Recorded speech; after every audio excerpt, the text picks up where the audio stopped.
There is a demon, known as the deluder, who visits the brethren, especially at dawn, and leads the intellect about from city to city, from village to village, from house to house, pretending that no passions are aroused through such visits.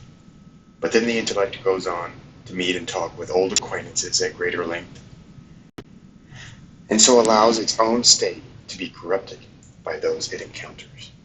Little by little it falls away from the knowledge of God and holiness, and forgets its calling.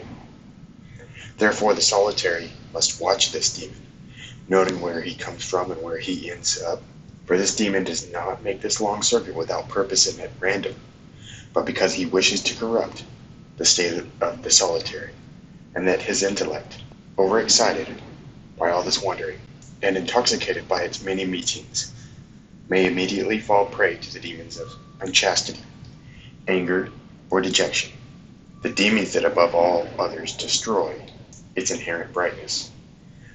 But if we really want to understand the cunning of this demon, we should not be hasty in speaking to him, or tell others what is taking place, how he is compelling us to make these visits in our mind, and how he is gradually driving the intellect to its death. For then he will flee from us, as he cannot bear to be seen doing this.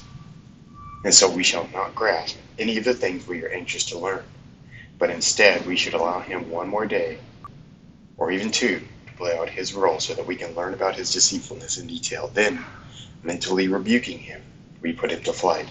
But because during temptation the intellect is clouded and does not see exactly what is happening, do as followers after the demon has withdrawn. Sit down and recall in solitude the things that have happened, where you started, where you went, in what place you were seized by the spirit of unchastity, dejection, or anger, and how it all happened. Examine these things closely and commit them to memory so that you will then be ready to expose the demon when he next approaches you. Try to become conscious of the weak spot in yourself which he hid from you, and you will not follow him again.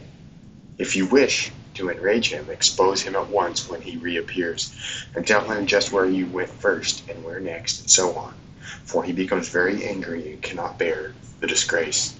And the proof that you spoke to him effectively is that the thoughts he suggested leave you, for he cannot remain in action when he is openly exposed.